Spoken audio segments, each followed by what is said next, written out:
Hello, YouTubers. Joe Kersey here on Tuesday, May 28th, 2019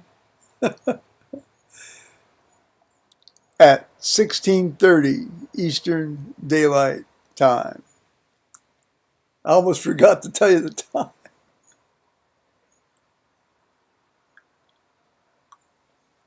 There's going to be lots of gnats flying around today, so that means I'm going to be slapping at the air a lot.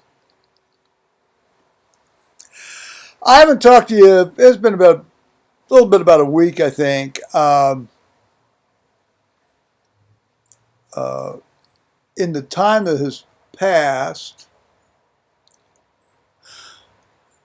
I've read in church. Well, I read in church yesterday. Well, not yesterday, on Sunday, 2 days ago, 2 mornings ago. And I had read in church. Oh, I don't know. Anyway, been reading in church. I got the new schedule for June, and there were a few changes from the preliminary schedule, as there often are. So, I'm reading on Trinity Sunday, otherwise known as Father's Day, and then on June 30th. And the readings for Trinity Sunday are pretty well set. I mean, I think they use the same ones each year. There's this long thing about wisdom, in Proverbs 8, which I don't have much time for, frankly. I mean, I've never liked the idea of using wisdom as like a potential second, not persona, but manifestation of the Trinity. I mean, a lot of the little schemes about that, is like, not physics. It's, well, I can't remember the technical theological term right now, but I mean, wisdom is sort of like the equivalent to,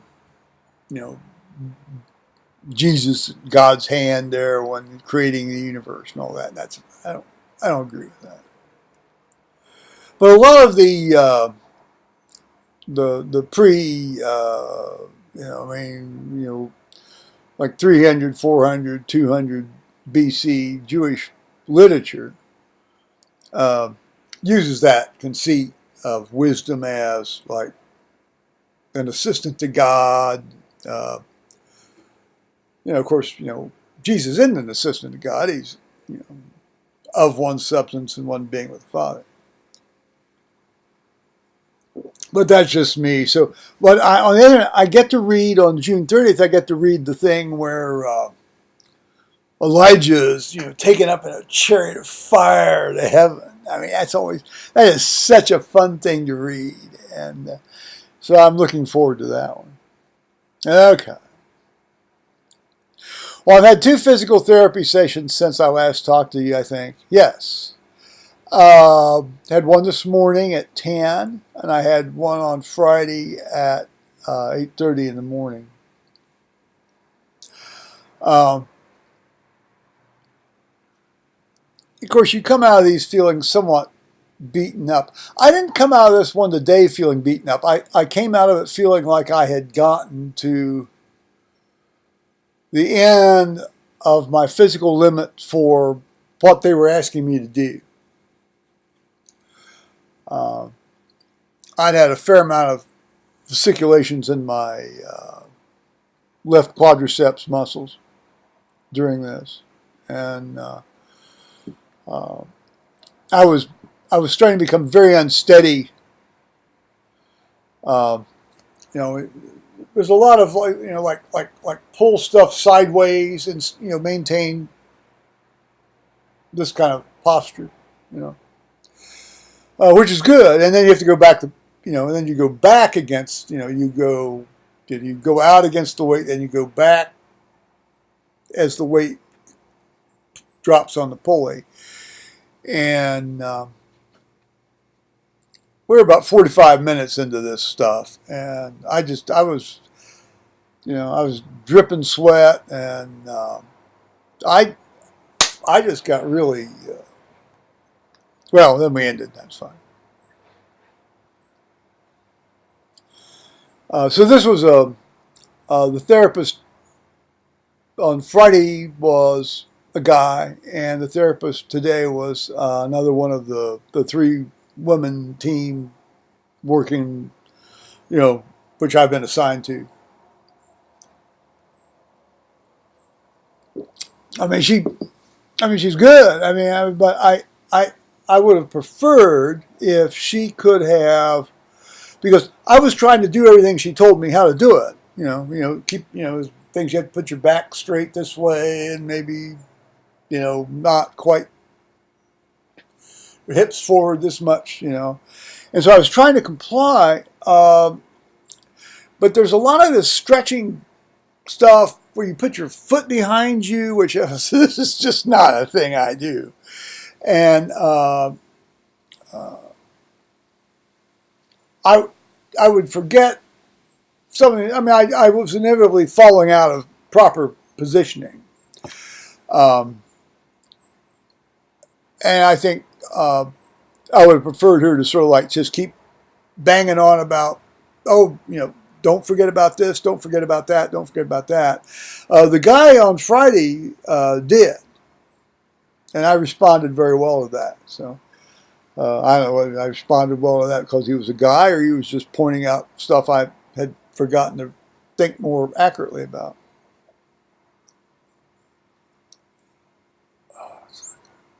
It's like I'm seeing UFOs. Gnats. Of course, I got the door wide open. Blah, blah, blah. So, Liz brought over a big chunk of beef the other night, and we sat, of course, shot the breeze, and came over on Sunday night, and so she was able to Skype a bit with Tony Pincham, my friend Tony Pincham, over in the UK, and that was a lot of fun. And meanwhile, my Tucson friend is on the way over, and I guess he's going to come over on Thursday afternoon and evening. Let's see, right? What? Come here. Yeah, about Thursday around 4 or 5, and I don't know. I don't know if we're going to go out to eat or order in or what we're going to do. Now he'd been over with his husband over in Chicago at Jim's family's place, his dad and his sister's place, and so and of course what happened last night. So we had this series of tornadoes come through. From the Dayton area over through central and southern Ohio, and multiple ones. It wasn't like there was just one. It was like, you had one and a half hour later another one almost on the same track. And I guess the north part of Dayton got really hit quite devastatingly badly. Enough adverbs there? Syntax, huh?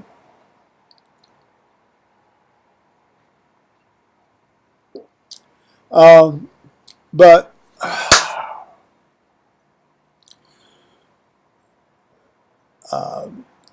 they came through the Columbus area, and I, when the phone started screaming at me, and my son started dinging at me on the, that's fine, that's fine. First, I thought it was the alarm for time to get up in the morning and go to this physical therapy. By the way, I better go out and look at the radar on the computer, which I did.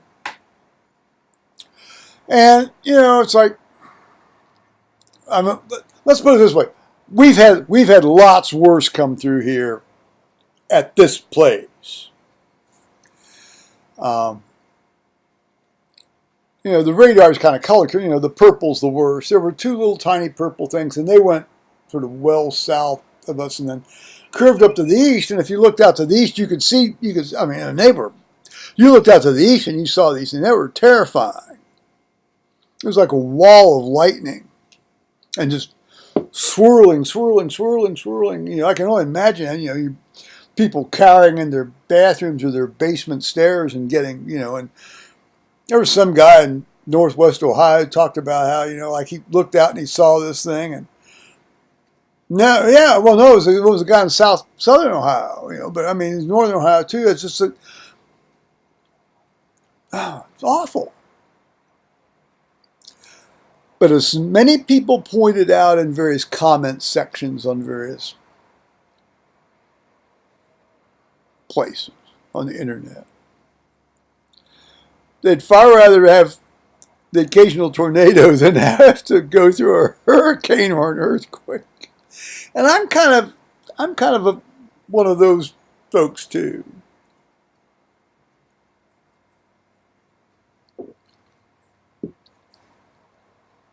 But by the grace of God, we were all fine. And really, there wasn't anything. I mean, I went out, you know, I had to go over, you know, I had to go out and do things this morning. So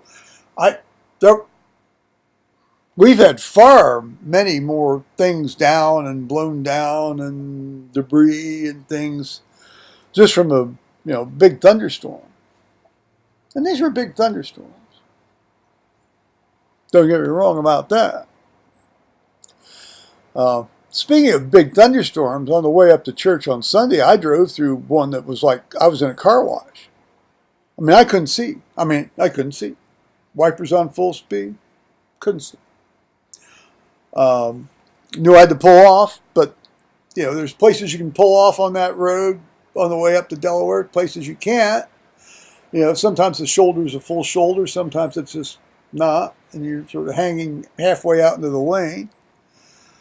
So I ended up having to pull off twice, sit for a while, you know. Just like, no, it was like one of those torrential, like, we're testing the watertight integrity of your truck videos, you know, that if you watch from the manufacturer when they're trying to, you know, pimp you to get to get you to buy one of their vehicles.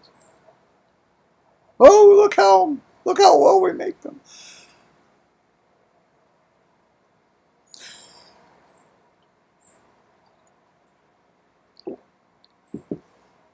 Well, God got me up there and back safely, and here I am for my sins. As some, that's a phrase I didn't grow up with, but I've heard a lot of people use it.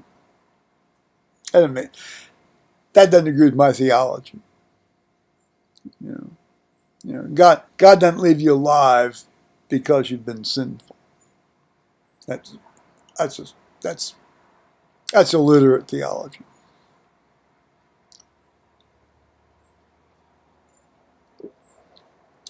So I'm going to now try to turn the lights off so I don't have to battle so many gnats. I think I've hit everything I want to tell you about. You know, because really, I ordered some more CBD oil today. Because that does help. I actually tried this to not do. I didn't take a tramadol on Monday. I mean, I'll see if I can sort of taper that down a bit. The problem is if I want to, I'm only just take one a day. I only take 50 a day anyway. But if I want to travel to the UK, I'd love to be able to take the CBD oil, you know, but because it's legal over there. The oil's legal in the United States, but you know the various customs agencies and the dogs that sniff all this stuff. I mean, dogs sniffing around all your stuff. I mean, it's like, so I'm thinking, well, I'll just rely on the because I can take the tramadol to the UK. Because I bought it before it was scheduled. I mean, I've got the documents on that. Oh! Thomas and his wife are thinking about moving house. Well, I wouldn't wish that on anybody. Uh, I guess a buddy of his has a house for sale about 5 miles. Well, not that many miles. Maybe 2 or 3 miles south of where they are now.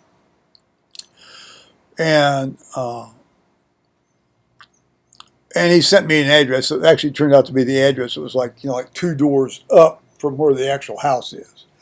I don't know what the actual address of the house is. I mean, he gave me the address of the house as he understood it.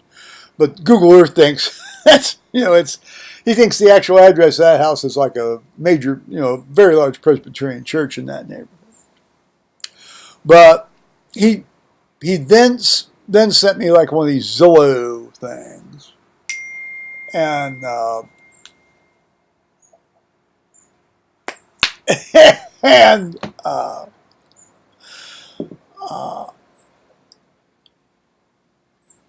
no, that just broke my concentration. Well, anyway, so I was able to look at all the interior pictures in this and the street view and all, and then I will find it again on Google Earth and see the thing. Okay, fine. I guess they're asking $300,000 for this thing. I'm going to take, now. Here is the thing. Okay. Dad to son, 67-year-old dad to 45-year-old son. I said, after looking at all these materials, I said, better you than me. That can be taken several ways. I meant it far better that you go through all this crap than I have to go through this crap. That's what I meant. I think he took it as a I don't know how he took it. He took it very personally. That's very clear from his response.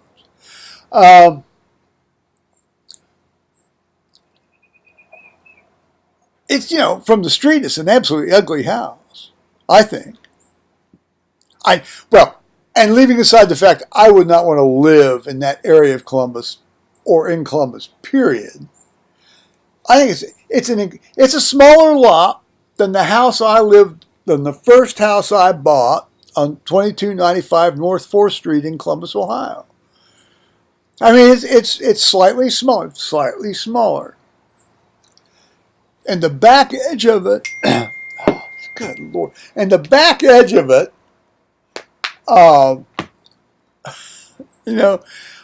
is kind of a bog.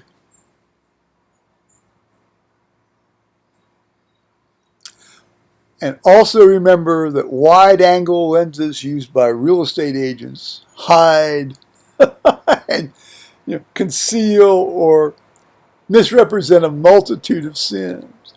What is this? It was built in 1997, so it's a relatively new construction, interestingly, 22 years.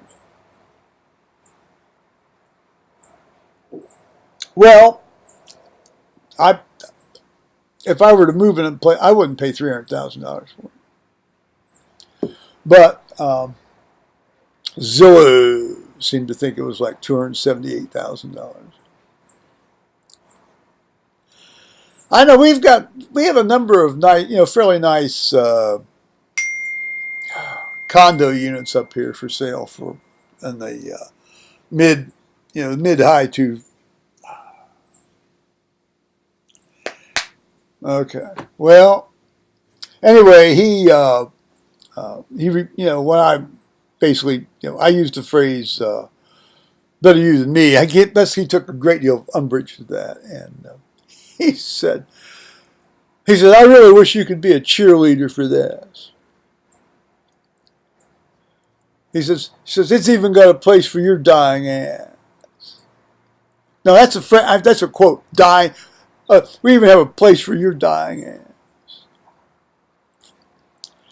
Certain degree of implied contempt there I got. Maybe not.